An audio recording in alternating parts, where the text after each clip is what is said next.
Muy buenos días, comunidad Birnauta. Les saluda Thaisa Aguilar, productora y conductora de este programa Contravía, que emitimos todos los lunes a las 11 de la mañana a través de la multiplataforma Voces por Media Calle. Quiero darles una cordial bienvenida después de una semana de descanso para casi todo el mundo cristiano en América y en Europa, y en donde pues se practica el cristianismo aún o sigue teniendo mucho peso cultural, y porque para muchas otras sociedades esta semana es una semana de reflexión, pero también de descanso y de vacaciones. Así que espero que la hayan pasado muy bien. Y hoy quiero comenzar el programa con un tema que atañe a mi profesión, al periodismo. A raíz especialmente de toda la discusión que hay a nivel latinoamericano, no solo a nivel costarricense, sino a nivel latinoamericano, sobre el periodismo, sobre la información falsa, la información tendenciosa, en fin, sobre muchas cosas que se hablan y que lamentablemente hay mucha desinformación y mucho desconocimiento al respecto. Por eso quiero recordar que el periodismo, como se entiende en nuestros países, es una actividad que recolecta, sintetiza, jerarquiza y publica información relativa a los hechos del presente, del pasado y también del futuro. Y se trata de una metodología adecuada para presentar cualquier tipo de información valiosa, y que se sustenta a partir de la búsqueda de fuentes, o sea, de fuentes o voces expertas autorizadas con conocimiento en diversas áreas y que sean pues fuentes seguras y verificables. En realidad esto es un resumen muy escueto de parte de lo que hacemos en el periodismo, porque tiene sus técnicas y su complejidad. Y como hemos visto, no solo, las crisis de las democracias, la crisis que vivimos actualmente de la representatividad ciudadana de los partidos políticos tradicionales, también está afectando al periodismo, que se ha convertido en un objeto de ataque de parte de la ciudadanía, de personajes públicos y hasta de presidentes y expresidentes o excandidatos a la presidencia en todos nuestros países latinoamericanos. Eso no ocurre solo en Costa Rica. Y por eso insisto mucho en que es necesario también ver más allá de nuestras fronteras. El mejor ejemplo pues ha sido el Donald Trump. Fue de los primeros en comenzar con esa táctica a través de ataque a la prensa, digamos, a un sector de la prensa estadounidense, mientras fue presidente de los Estados Unidos. Y más recientemente y más cerca en nuestro entorno, lo hemos tenido con el presidente de El Salvador, Nayib Bukele, y con Daniel Ortega de Nicaragua, países donde se han pasado leyes que regulan y limitan de una manera sistemática y peligrosa la libertad de expresión.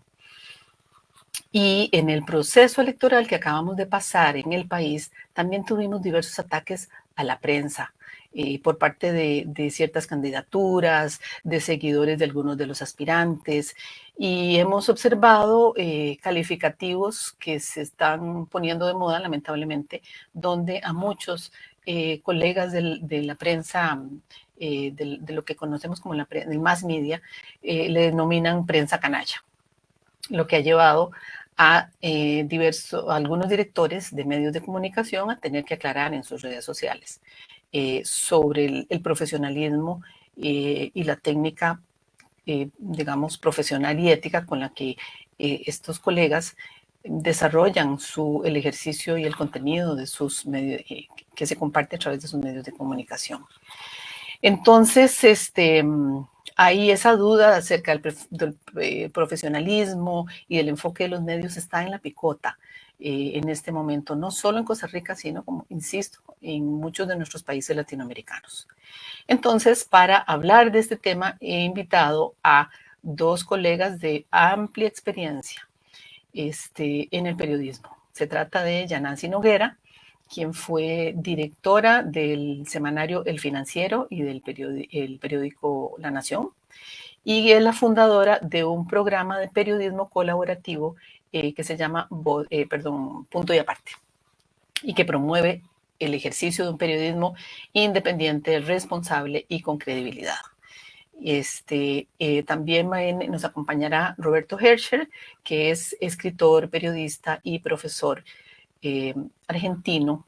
Él fue durante algunos años profesor también en la Universidad de Costa Rica y actualmente es el director, es profesor en el diplomado de escritura de narrativa de no ficción de la Universidad Alberto Hurtado de Chile.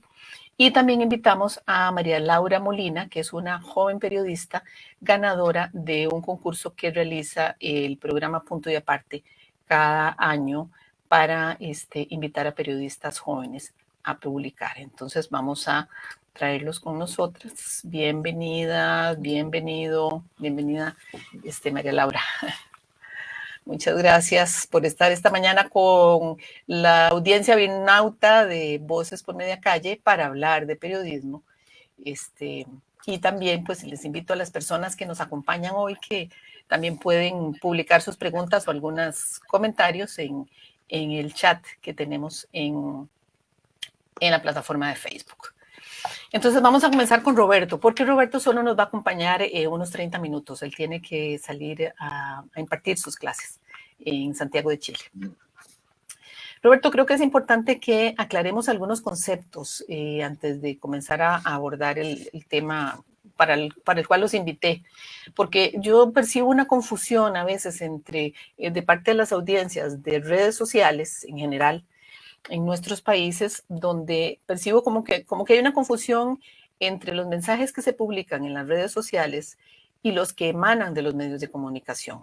No sé si estás de acuerdo conmigo y si podrías explicarle a nuestra comunidad birnauta la diferencia entre un mensaje y el otro. Sí, muy buenos días. Un gusto nuevamente estar aquí y estar también un poquitito en Costa Rica, que quiero tanto a la distancia. Yo creo que en esto hay una cosa que es nuestra misión, compartir e informar a la gente, y tiene que ver con quiénes somos nosotros los periodistas, por qué hace un periodista, y por qué es importante. Y junto con esto también reconocer nuestros errores y tener autocrítica. Digamos, en parte, yo creo que de tu introducción, una parte de esta idea de que no hay que seguir a los medios. Aquí en Chile hubo un estallido social en el 2019 que solo bajó un poco porque vino la pandemia, y llenaron las paredes de las calles con pintadas, y algunas decían, digamos, renuncie presidente, policía corrupta, y había una que decía apaga la tele, ¿no? Uh-huh. Y nosotros, digamos, yo en ese momento era director de la carrera, y nosotros teníamos 5 cursos de periodismo de televisión y hablamos de esto con los alumnos. Bueno, ¿qué hacemos? ¿No? Están pidiendo que nos apaguen. En este entorno. Sí, yo creo que digamos, parte de esto tiene que ver con mirarnos a nosotros y ver qué es lo que hemos hecho mal. No defender corporativamente todo lo que hacen e hicieron todos los medios. Pero hay una cosa que yo creo que es fundamental, y tiene que ver con el poner la cara, con el que sepan de dónde vienen las noticias. Yo creo que hay algo que en aquellos que venimos de la época predigital, nos parece obvio, que es que digamos, Internet es como el cartero, y uno no, digamos, si uno recibe una carta donde la abre y dice algo, la carta no viene del cartero, la carta viene de la persona que te mandó la carta, el remitente. Claro. O sea, ¿Quién es el remitente? A mí me gusta entonces mucho esta idea de por media calle. Nosotros vamos por media calle, a cara descubierta. Vamos avanzando y caminando y saben quiénes somos, quién es primero hay una transparencia de decir, la persona que dice esto soy yo, eres tú. En este momento los que nos están escuchando tienen los nombres y los apellidos de nosotros. Eso Claro. era obvio antes, pero en este momento terminamos peleándonos en Twitter con gente y yo de repente me paro y digo, pero me estoy peleando con alguien que no sé quién es. Claro. Eh, y, eh, y entonces ese es, por un lado, yo creo que tengo la impresión de que antes de hablar del contenido tenemos que hablar del emisor. Y en ese sentido yo creo que hay un valor, hay una, digamos, y todos nosotros conocemos a periodistas que son muy malos, a periodistas que se venden, los conocemos, Sí. pero porque los conocemos, los podemos criticar y dice, ay, ¿quién escribió esto? Ah, bueno, ya sé de quién viene. Vivimos en este momento en un mundo en donde no sabemos de quién viene. Y eso yo creo que es la gran diferencia. Antes de hablar de la diferencia entre el contenido de lo que decimos los periodistas y el contenido de lo que se dice en las redes sociales, yo creo que antes de la pregunta del qué, me parece fundamental la pregunta del quién. Nosotros ponemos nuestro nombre, entonces, para que nos den la cachetada y para que nos digan canalla y decir, bueno, Sí. me voy a defender. Pero el gran problema del mundo de los bots, el mundo de las cuentas las falsas. cuentas falsas, Uh-huh. es que hay ese ocultamiento, no van Claro. por media calle, Sí. van escondiditos en las sombras. Por eso Cierto. me agarro del tema de media calle, ¿no? Y después el tema de los medios. Nuestro nombre, si nosotros tenemos un blog o somos instagramers y estamos, yo el otro día le pregunté a mis alumnos, hicimos todo un ejercicio con qué periodistas siguen ustedes, y la mitad eran chicos muy jóvenes, Influencer. influencers que no es que no los conocía yo porque soy de otra generación, no los conocía el compañero de al lado. Y la otra mitad eran gente que trabaja en medios tradicionales, sigue siendo gente conocida de medios tradicionales. Tu nombre es conocido y el medio en el que trabajas es conocido, conocen de quién es, a quién pertenece, quiénes son sus dueños, quiénes son sus anunciantes. Hay un tema que es criticable, pero que empieza desde esa transparencia. ¿Quién me está hablando? Y por eso, digamos, no quería, pero digamos, el tema de que se sabe de quiénes somos y desde dónde hablamos es algo fundamental. que yo siento es fundamental y muchas veces no, justamente porque tal vez nosotros mismos nos rebajamos a pelearnos con bots y decimos, pero ¿qué estoy haciendo? ¿No? Yo creo que en varios países, y esto pasa mucho, curiosamente, yo creo que en varios países hay algo que me indica cuando un tuitero es de ultraderecha, cuando en vez de poner su foto pone la bandera de su país. Esa es Cierto. la foto, ¿no? Como el orgullo patriota, ¿no? ¿Patriota sí. qué? Ocultando la identidad también. Sí, claro, sí. Pero claro. Entonces, yo, digamos, después vamos a hablar del tema de los mensajes, pero yo creo sí. que me parece que es muy importante y si la gente no lo tiene claro, nosotros que deberíamos ser expertos en comunicación, tenemos que hacérselo llegar. Nosotros vamos por media calle, nosotros damos la cara. Claro, o sea, en este caso es una crisis, no una crisis, es una forma diferente de comunicar la información que tradicionalmente emitió o emitía en los medios de comunicación y que, por ejemplo, yo creo que Roberto y yo vivimos una parte de esa emisión del mensaje a través de los medios de comunicación al estilo de antes cuando no firmábamos ¿verdad? Que no sé Sí, si recuerdas, y no sé si ya claro. Nancy pasó por esa Mm, época cuando una comenzó muy mm, joven, cuando las notas no se mm. firmaban, eso de firmarse fue como después, ¿verdad? Entonces, Eh, me parece que ahí, o sea, tiene que ver un poco con la crisis, que me interesa poner el tema alrededor de la crisis de la comunicación, del Ujú, periodismo, ¿verdad? sí. No sé, ya Eh, Nancy. y, y- Ah, bueno, perdón. sí, Termina, no, termina. no, no, no, digamos, después hablemos del contenido de la pelea, ¿no? Ok, Pero a mí me parecía primero esto, y también sí, hacer un sí, diálogo, ¿no? claro. Con ustedes, con Yanansi y con Y María con Laura, María. que viene también de otra generación. Pero Sí, digamos, me gustó mucho por eso agarrar esta metáfora de la media calle. sí, sí, no. Como buen escritor. Ya Nancy, no sé si estás de acuerdo con el planteamiento nuestro y de Roberto. Tal vez aquí, y como tenemos una audiencia, digamos, bastante amplia, yo creo que es importante que digamos, que las audiencias en general, que todos nosotros, digamos, como receptores de información, todos lo hacemos, todos consumimos contenido, Uh -huh.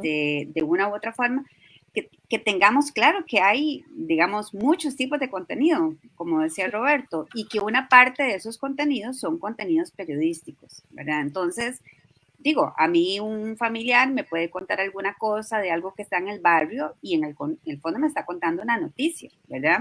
Claro. Pero ese conocido no hace lo que debemos hacer en periodismo, ¿verdad? No todos lo hacen, como acaba de decir Roberto, hay algunos periodistas que no son buenos, pero la técnica del periodismo lo que nos manda es hacer un proceso de verificación, de búsqueda de fuentes involucradas con el tema y de publicación con apego al rigor de la información que fue recopilada, ¿verdad? Y con balance, Y no con el el mejor vicioso. criterio posible, exactamente. Claro. Entonces, claro, aquí el tema es consumamos contenidos, no hay ningún problema. Esa es una maravilla que la tecnología nos ha No sé, dado, esa claro. democratización de información.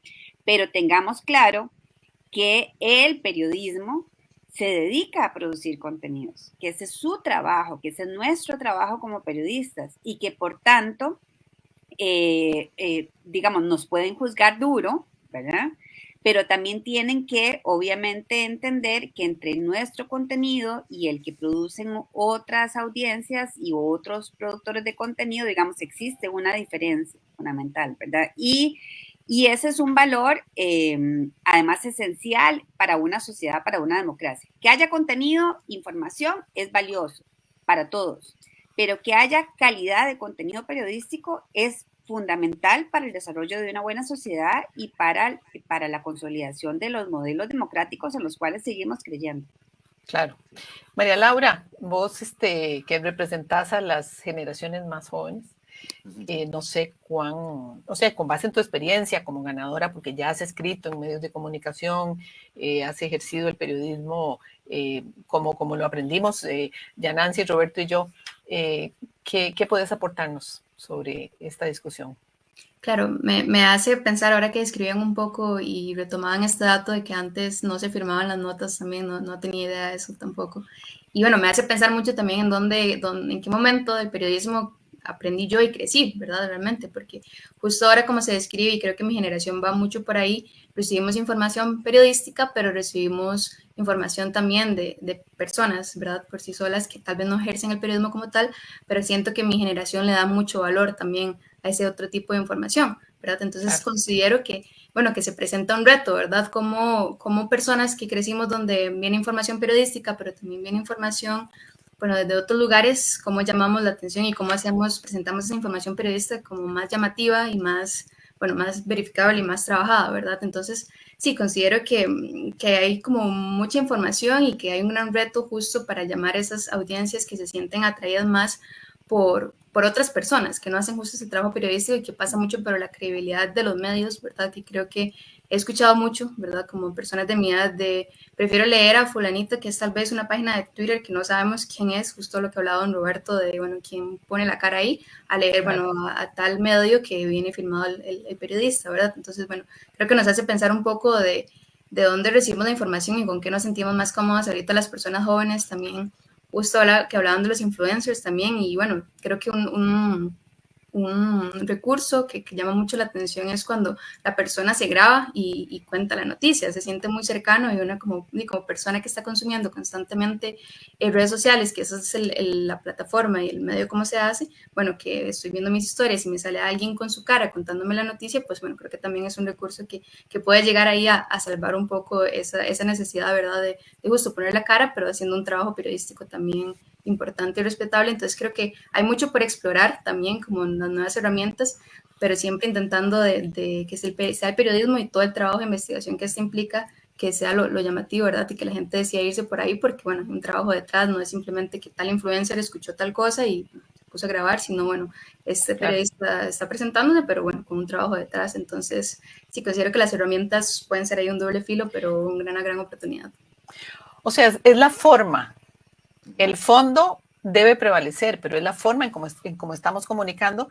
Y yo creo que tal vez aquí lo que está sucediendo es el encuentro de la forma tradicional que aprendimos mucho, el proceso de transformación que eso ha tenido y las nuevas generaciones que tienen otra forma de consumir esa información.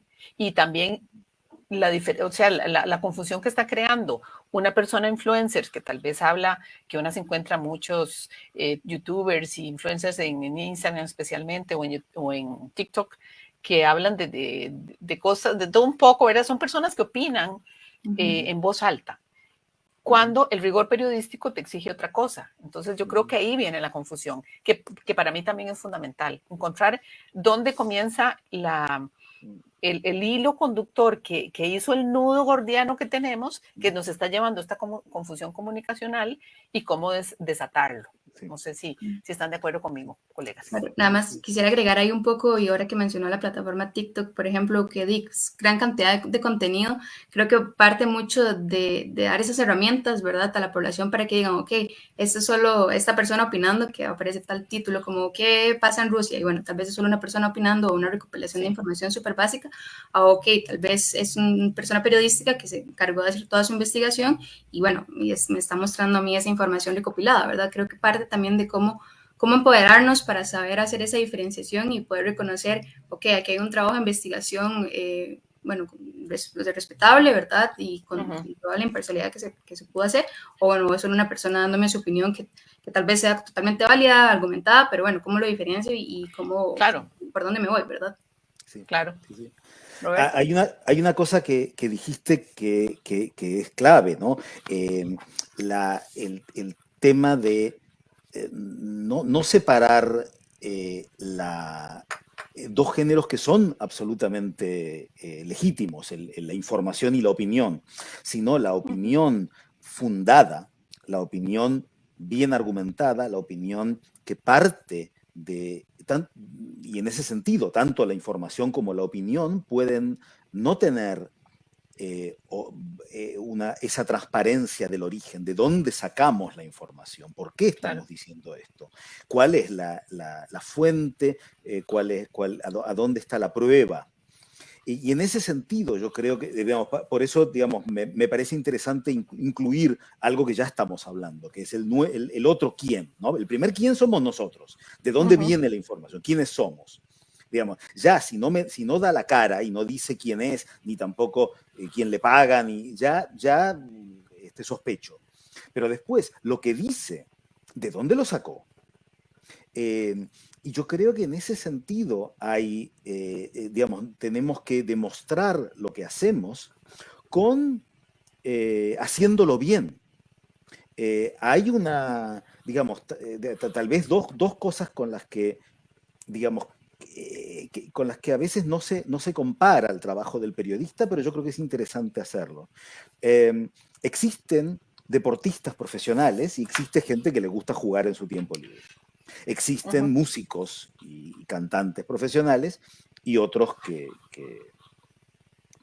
son, digamos, cantantes de karaoke. Sí.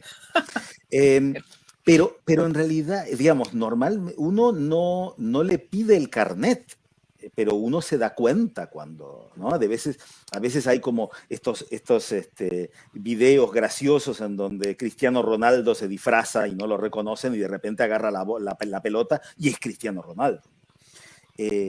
Yo creo que nosotros tenemos que digamos, es difícil que todos los periodistas tengamos eso, pero en el momento en que alguien lee el primer párrafo de algo que escribe un periodista profesional que se pasó 4, 5, 6 años en una universidad formándose con buenos profesores, tiene que notarse que ahí está hablando alguien que sabe.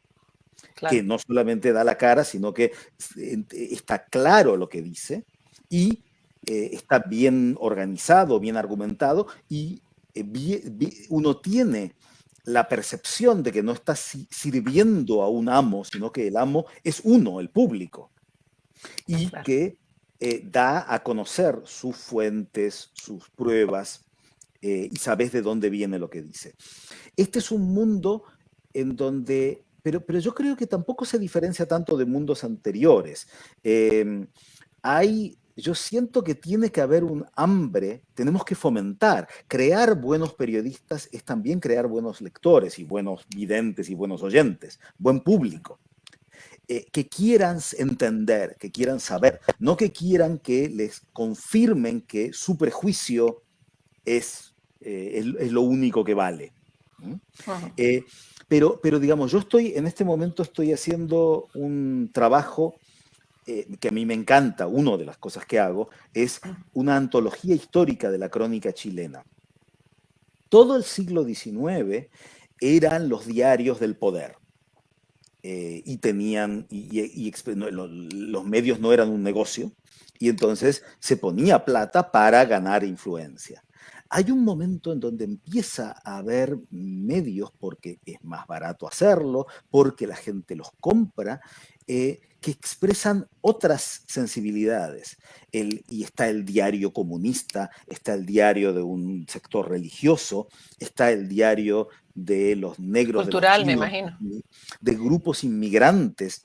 Y todo eso no lo inventó Internet, digamos, ya cierto, empezó a haber, y uno busca, para mí es muy interesante, que y prácticamente es con el siglo XX, que aparecen montones a veces son páginas sueltas, ¿no? Pero digamos, son otras voces, otras miradas, ¿no?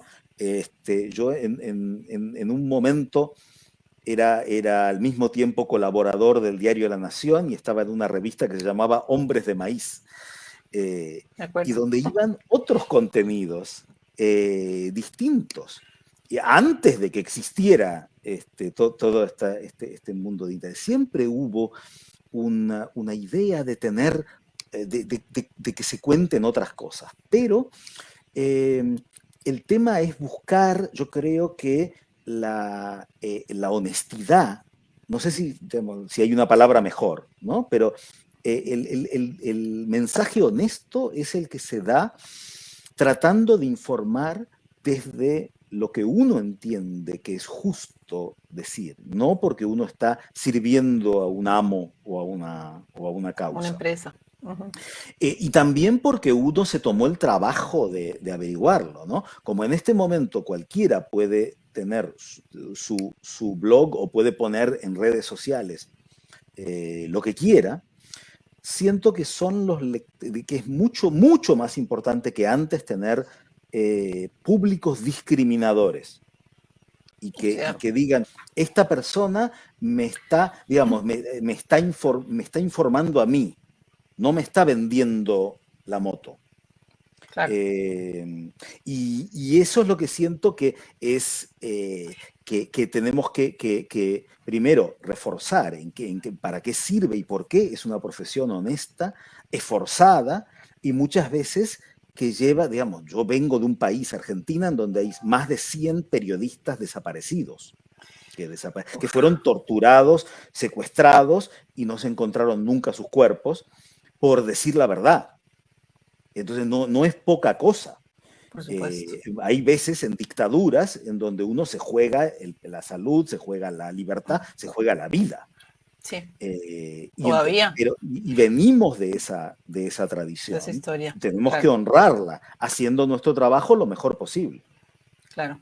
Entonces, creo que con base en tu argumentación, coincidirían, no sé, también Yanansi y María Laura, con un consejo que daba Marty Baron, el exdirector del Washington Post por 12, casi 15 años, y que se retiró el año pasado, donde decía que lo que necesitamos son audiencias alfabetizadas digitalmente para discriminar en ese contenido, que tal vez ese es el elemento que falta. Ya, Nancy, no sé qué pensás vos. O sea, vamos a ver, ahora que Roberto hablaba de las consecuencias que puede tener hacer periodismo en ciertos países según la coyuntura que se viva, viéndonos hacia adentro, claro que nuestra responsabilidad en esa alfabetización es muy grande, o sea, no es única. No somos los únicos, digamos, responsables de la alfabetización, porque en buena medida esta diversidad de información la han generado plataformas tecnológicas que son empresas que también tienen que participar de esa alfabetización. Los estados también tienen que participar, pero nosotros tenemos un rol absolutamente relevante. Y el tema aquí es qué tipo de periodismo queremos hacer y qué confianza queremos obtener de las audiencias y qué credibilidad van a generar nuestros contenidos. Si yo cuento, a propósito del ejemplo que ponía, la historia del accidente, igual que la cuenta un vecino, no genero ningún valor, ¿verdad? Lo que pasa es que hoy muchos de los medios hacen eso, porque ahí está el clic, ¿verdad? Y el clic significa negocio, lo cual está muy bien. El periodismo se tiene que pagar de alguna forma, pero no debería ser una lógica solamente de yo aspiro al clic y entonces mi 90% de recursos en el medio de comunicación o mi 90% de tiempo como periodista se dedica a eso. Sí. Porque entonces ahí nos perdemos. Obviamente lograremos los clics si salimos de primero, pero la confianza y la credibilidad puede venir un poco por ahí, pero va a venir sobre todo de que generemos contenidos diferentes y que aportemos realmente a los debates relevantes de los países. Y en esa medida también contribuimos con la alfabetización, porque si yo logro mostrar cosas relevantes que pasan en los barrios, en las comunidades, en la sociedad, en el país, claramente la gente va a empezar a diferenciar y va a saber que ahí hay trabajo, que ahí hay cabeza, que ahí hay técnica periodística, ¿verdad? Y eso es lo que nos va a dar el reconocimiento, la confianza, la credibilidad y el negocio, ¿verdad? También. Claro. Entonces, yo creo que el problema, estamos en un momento en que muchos medios están tratando de sobrevivir y adaptarse, y entonces el 90% del tiempo lo dedican a los clics, ¿verdad? Pero eso no es sostenible. O sea, eso no va a generar ninguna diferencia y eso no va a generar ningún aporte de valor. Y ahí es entonces donde sí, somos parte de la crisis del periodismo, ¿verdad? Porque ese es el desafío. Ayudando a que se salga. Ajá, sí. Claro. Ahí sí somos prensa canalla. Ahí sí, diría yo que somos prensa canalla cuando realmente hacemos el mínimo esfuerzo. Y cuando enfocamos todo a los clics. Eso sí es prensa canalla, creo yo. Sí, sin embargo, también a raíz de la pandemia ocurrió un fenómeno prácticamente a nivel global. Y fue, bueno, lo que todos vivimos, ¿verdad? El encierro, el gran corte de actividad económica y actividad humana, lo que eso significó en todos nuestros países, lo que significó para las empresas periodísticas, las grandes empresas periodísticas, que muchas despidieron personal, duplicaron jornadas, que ya de por sí no nos están preguntando la gente que nos está escuchando, pero yo quiero contarles que en general, quienes hemos trabajado en medios de comunicación, tenemos unas jornadas de mínimo 12 horas de trabajo y nos pagan 8. Entonces tenemos, o sea, hubo un recargo de funciones y de labores periodísticas para la gran mayoría de los colegas. Los medios recortaron la planilla, muchos a la mitad, muchos desaparecieron. Entonces, en realidad esto tiene que ver mucho con este problema económico global que vivimos. No sé si están de acuerdo, ya Nancy y Roberto, conmigo. Sí. Sí. Hay una, digamos, creo que tenemos que luchar por nuestros derechos como periodistas, pero no sé, esto es algo que es parte de la discusión, ¿no? Sí, claro. Si poner como argumento central sobre nuestras propias condiciones de trabajo, meter al público en eso, Sí. ¿no? Yo creo que siento que a veces las dificultades están más, se habla mucho más de eso, y nosotros cuando nos juntamos entre nosotros mismos hablamos más de eso que de las alegrías y de la maravilla de estar en el mejor oficio del mundo. Y siento que, digamos, que yo siempre siento que es un privilegio poder estar en esto y venir también de una tradición montado en hombros de gigantes, ¿no? Y yo creo que, digamos, yendo un poco también a este tema de la gran discusión sobre cómo se sostienen los medios hoy, hay una cosa que me parece que ha sido un desastre, pero que es una oportunidad. Las empresas y las instituciones ya no nos necesitan para que la gente sepa que existen.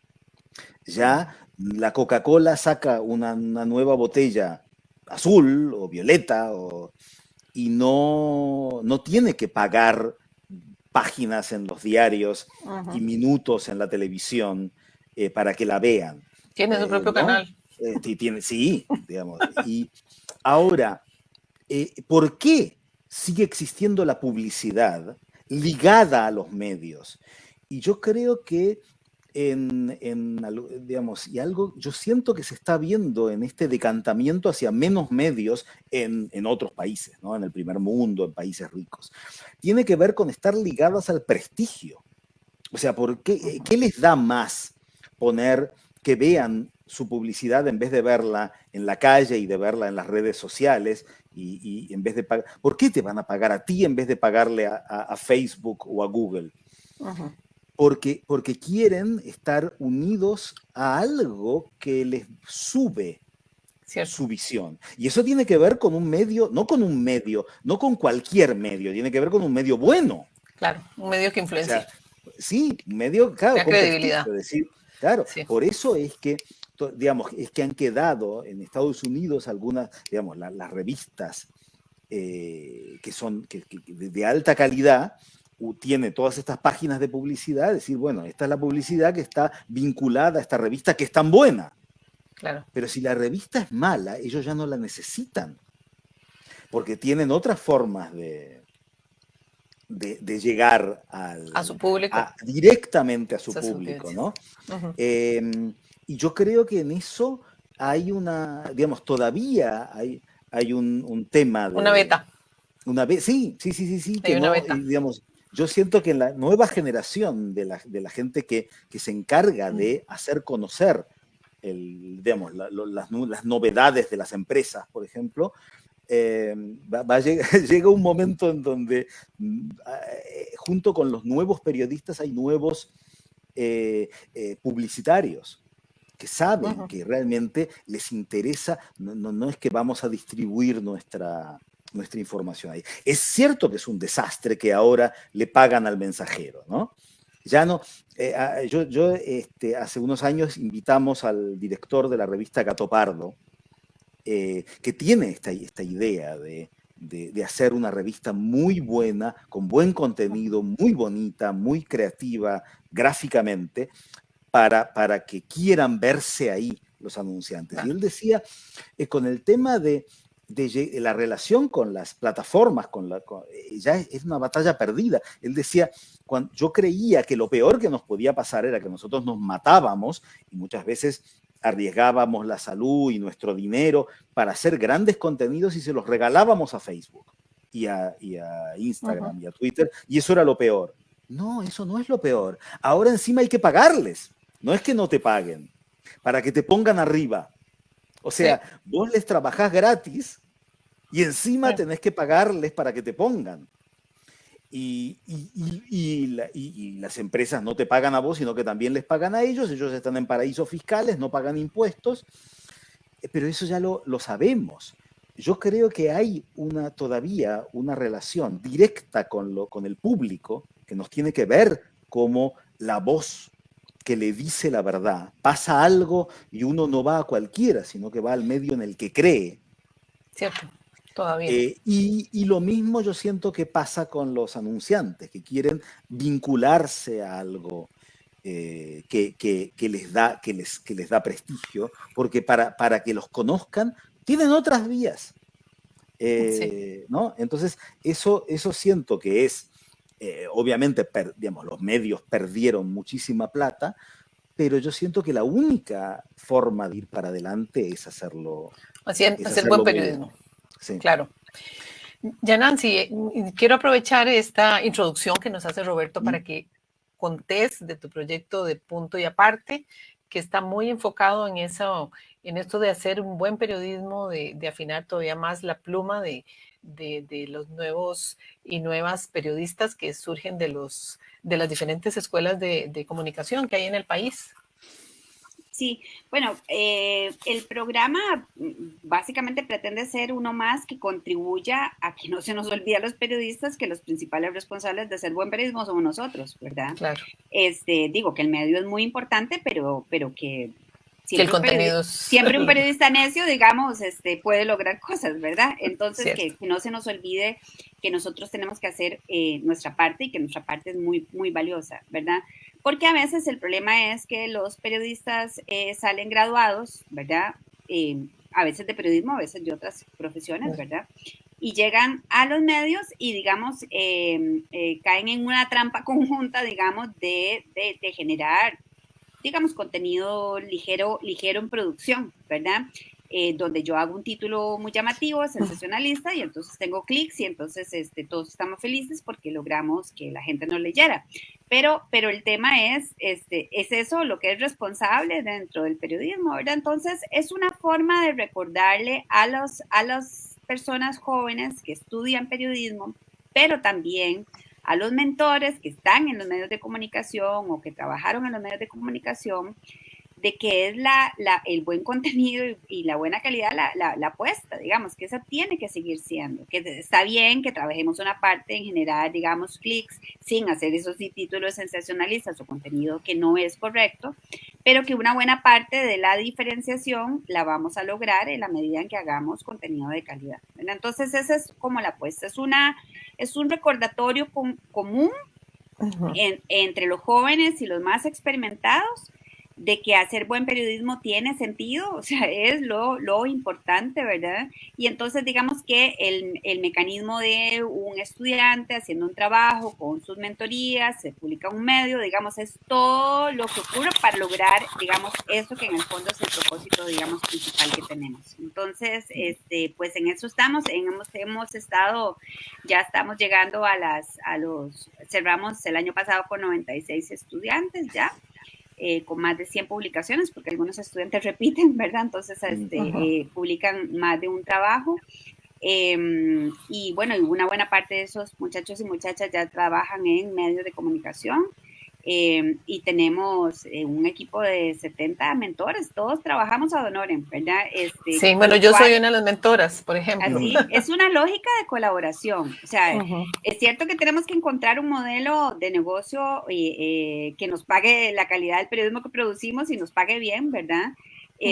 Pero también, digamos, una buena parte de esto pasa porque colaboremos, porque tengamos un espíritu menos competitivo y más colaborativo, porque estamos en una coyuntura en que está bien, compitamos por el buen contenido, pero en otro montón de cosas tenemos que compartir, colaborar, apoyarnos para que realmente, digamos, logremos sacar la tarea y que entonces saquemos la cabeza también y nos diferenciemos en este mar de contenidos en los cuales las audiencias caen muy fácilmente por distintas razones, ¿verdad? Entonces, sí, sacar la cabeza haciendo buen periodismo, ¿verdad? Claro. Yo tengo disculpe, me tengo que ir a dar clase, que me entienden. Claro. Y quiero felicitar a Punto y Aparte. Realmente el tema de que uno digamos, los jóvenes se esfuerzan y tienen, por un lado, mentorías, tienen ese diálogo con periodistas con experiencia y de otras generaciones, pero que también su trabajo sea visto, reconocido como el de María Laura, hace muchas veces la gran diferencia, de que no todo da igual y que realmente hay un tema que va más allá de los clics y que tiene que ver con las cosas que quedan en la memoria. Si en vez de decir cuántos clics tuviste es pasado mañana, preguntarle qué noticias se acuerdan. Sí. Tal vez cambiaría la importancia de las cosas. No es lo que súbitamente te hace voltear la cabeza, sino lo que se queda en tu memoria Claro. y lo que te ayuda a entender el presente. Así En que, efecto. bueno, felicitaciones y me tengo que ir a Muchas dar gracias. clase. Muchas gracias, Así Roberto. que, Te invitaremos en otra ocasión. chao. Sí, Hasta gracias. luego. Sí. Claro, Muchas ganas de volver. claro. Hasta luego. Bueno, hasta luego. Hasta luego. A ver, María Laura, contanos, porque vos fuiste la ganadora de la clase, que digamos, las competencias, 12. La clase 12, las competencias, por decirlo así, que hace punto y aparte, son 2 veces al año, ¿verdad? Si mal no recuerdo. Sí. 2 veces al año, entonces ya van, sí. O sea, esta es el 6º año ya. Estamos en el 6º año ya. En el 6º, ok. Entonces, y María Laura fue la ganadora de la clase pasada. Ponernos un poco en perspectiva qué tema tocaste, dónde se publicó, si estás ejerciendo el periodismo ya de manera, digamos, fija o cómo es tu cotidianidad en este momento como colega. Claro, bueno, sí, yo inicié punto de aparte y decidí incorporarme y bueno, hacer todo el proceso de selección justo por impulsos realmente de personas mentoras que me dijeron como, bueno, vaya, usted puede hacerlo y demás. Entonces yo creo que bueno, que ese impulso siempre lo agradezco también de ese apoyo, ¿verdad? Que me brindaron para apuntarme, ¿verdad? Al proyecto. Sí quiero destacar también como que es una oportunidad en una como estudiante, ¿verdad? También justo porque una de las críticas que a veces hacemos nosotros como estudiantes de la academia es un poco la falta de calle en periodismo, ¿verdad? Como de ir afuera y realmente entender qué está pasando y cómo opera todo esto. Entonces creo que Punto y Aparte brinda esa oportunidad, ¿verdad? De darnos cuenta cómo funciona, cómo es trabajar con periodistas que ya están, bueno, que ya tienen experiencia, ¿verdad? Y demás. Entonces creo que por esa parte es fundamental como tener esos espacios donde realmente te casas con un proyecto, ¿verdad? Y te comprometes a hacer un periodismo un poco más pausado de investigación, y creo que eso es fundamental porque no siempre en la academia hay ese chance o esos impulsos, ¿verdad? Para trabajar de esa forma. Bueno, en el caso de la clase 12 era una clase temática sobre cambio climático, entonces ahí estaba direccionado el tema de mis compañeras y compañeros, ¿verdad? En mi caso, bueno, yo trabajé con el tema de la erosión costera en el Caribe Sur, un poco contar por qué estaba sucediendo eso, ¿verdad? Que es justo como la playa va avanzando y se va erosionando cada vez más, entonces, bueno, vamos viendo a largo plazo cómo tenemos menos playa, tenemos las palmeras caídas y de paso el aumento del nivel del mar que va dejando un poco afectando la infraestructura y cada vez vemos mar más adentro, ¿verdad? O sea, el mar se va comiendo la tierra, por decirlo así. Correcto, y va erosionando tanto la infraestructura, la playa, la naturaleza. Entonces, bueno, ¿cómo afecta eso a la comunidad, verdad? Y también claro, cómo lo explicamos a nivel científico. Entonces yo creo que fue un punto de partida y siempre digo que todo este proceso de punto de parte fue como un ir y venir realmente, como de tener una hipótesis, y yo tenía mi hipótesis inicial y bueno, cambió un poco, ¿verdad? Pero creo que es parte de entender que bueno, que así es el periodismo realmente, ¿verdad? Y que hasta que vos no te sentas con las fuentes te das cuenta por dónde puede ir el tema, ¿verdad? Entonces, claro, y dónde también de repente salen temas adicionales o te cambia por completo la hipótesis. Total. Entonces creo que fue muy importante experimentar un poco también el periodismo científico, más en estos momentos donde se vive, donde la ciencia es demasiado importante. Bueno, estamos en una pandemia, ¿verdad? La misma crisis de cambio climático, la ciencia, creo que los periodistas tenemos que empezar a ver cómo trabajamos con la ciencia de lado. Entonces, sí, fue esa parte científica, pero también entender la parte humana, cómo todo este tema de cambio climático afecta a las personas que realmente viven en el Caribe Sur, ¿verdad? Entonces eso fue parte del reto. ¿Qué comunidades del Caribe Sur específicamente analizaste? Bueno, yo trabajé específicamente con la parte de un poco de, bueno, hablamos un poco de Manzanillo también, la parte de Gandoca también. Ajá. Un poco. Ok. En realidad la erosión afecta toda la línea del Caribe Sur, pero bueno, Sí. un poco el enfoque se quedó ahí también, partiendo de que las comunidades también están haciendo sus trabajos para mitigar esa situación, ¿verdad? Claro, Entonces, claro. tenemos la historia de cómo les afecta, pero también qué están haciendo un poco justo para evitar que esto suceda y se agrande más, ¿verdad? Que antes de que sigas, quiero también llamar la atención de quienes nos están observando cómo estás tratando de un tema que no suele abordarse desde los medios de comunicación tradicionales, que es fuera del gran área metropolitana.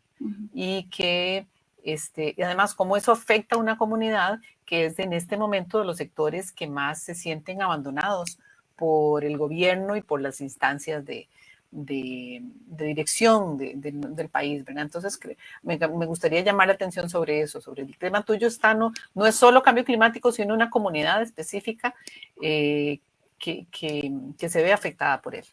Ahora sí, continúa, perdón. Claro, y creo que en estos temas de cambio climático es fundamental partir de ahí, ¿verdad? De quién afecta el cambio climático en primera línea, ¿verdad? Y realmente y tristemente son personas de comunidades pobres, ¿verdad? Y por ahí va a iniciar el cambio climático las personas más vulnerables. Ajá, correcto. Entonces, bueno, hay que empezar a contar esas historias, ¿verdad? Y darle esa parte humana, no solo hablar de números y números, sino cómo ya se está viendo, ¿verdad? Afectado la cotidianidad. Entonces sí, creo que eso fue algo que realmente disfruté mucho también, como ponerle esa cara humana al cambio climático, que suele ser un tema un poco técnico, ¿verdad? Y también leía un poco en los comentarios y lo que la gente me hacía llegar, también el impacto de cómo las playas del Caribe Sur son playas preciosas y bastante visitadas, y entonces la gente decía como, wow, estamos perdiendo playas, ¿verdad? O ahora me mandaban fotos de las palmeras y ahora me dicen, bueno, ya entiendo por qué están así caídas. Porque están, claro. ¿Dónde se publicó tu trabajo? Sí, se publicó en Delfino CR, correcto. Ah, ok, cierto. Y bueno, respondiendo tal vez un poco a la pregunta que me hacía de en qué estoy ahorita, bueno, ahorita trabajo un poco para las radios de la UCR, ahí estoy trabajando medio tiempo en la plataforma periodística de la radio que se llama Interferencia. Entonces ahí a nivel de la plataforma periodística, entonces generamos un programa todos los días, pero también un poco de periodismo de investigación. No competimos como con las noticias de actualidad de otros medios porque, bueno, los recursos no dan para tanto, pero bueno, nos centramos un poco en hacer un periodismo un poco más pausado de investigación. Y también trabajo con la periodista Hazel Fallas en un proyecto que está creciendo un poco, que se llama La Data Cuenta. Ahí también escribo sobre cambio climático y bueno, estamos empezando a expandirnos un poco, a hablar de otros temas, explorar otras temáticas justo a partir de los datos y bueno, no necesariamente datos, pero ha sido una experiencia también como bueno, de otros lugares, ¿verdad? Y de otras personas como Hazel que tiene un enfoque genial desde los datos y bueno, experimentar desde ahí, cómo contar desde ahí y hacerlo accesible, ¿verdad? Entonces, ¿Cómo hacer de los datos noticia? Eso es lo que a nosotros nos interesa. Compartirlo con nuestras audiencias y que sea noticioso. Que es muy interesante Thais,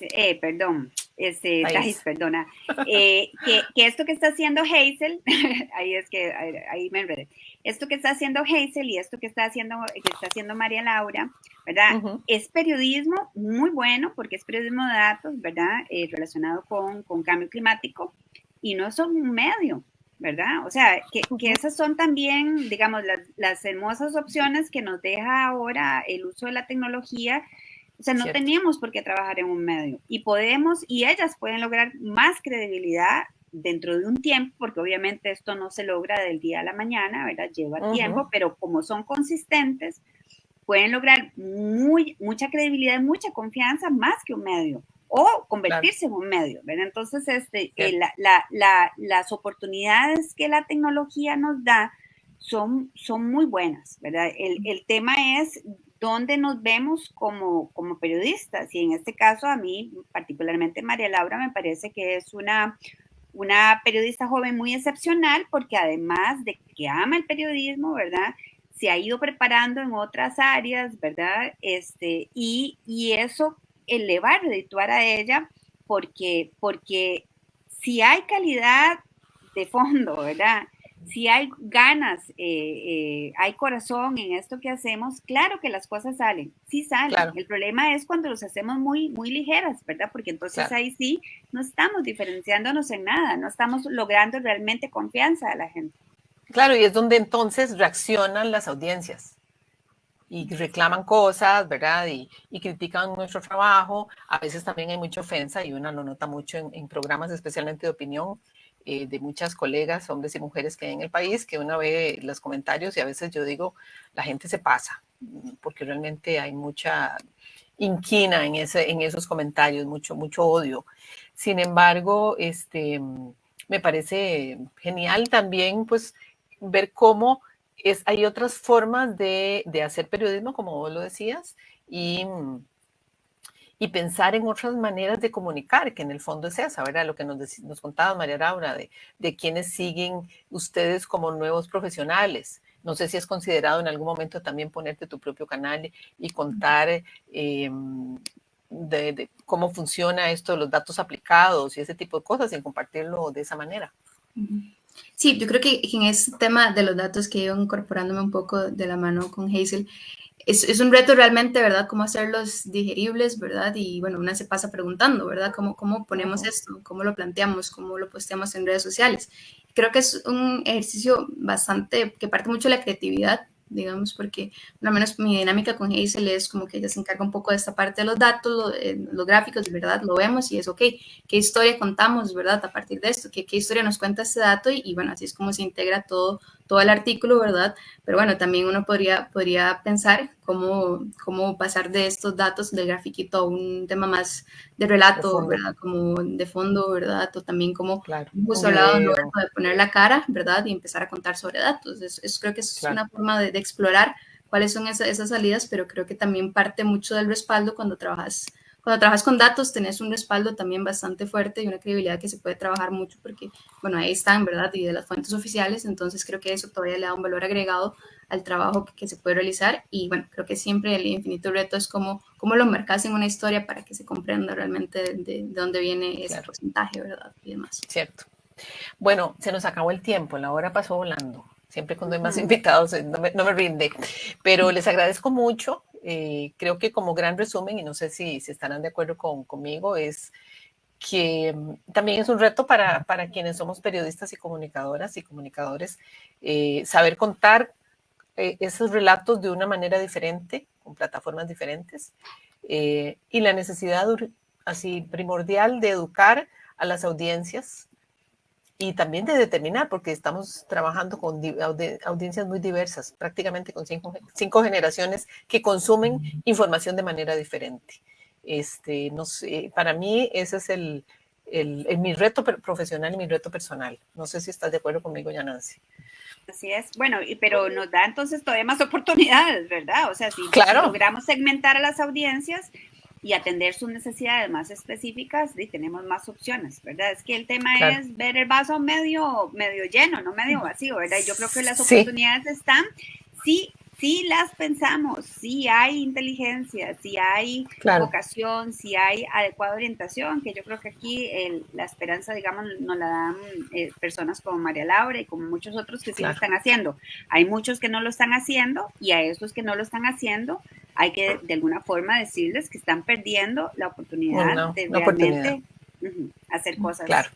Bien. En efecto.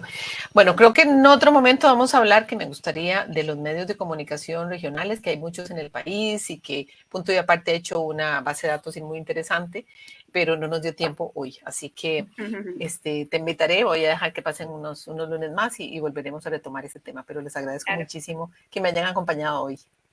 Muchas gracias, Thais. Gracias, María Laura. Muchas gracias por la invitación y hasta luego, Yanancy, Thais. Bueno, hasta luego y muchas gracias a las personas que nos acompañaron hoy y las espero dentro de 8 días a las 11 de la mañana en Contravía. Muchas gracias.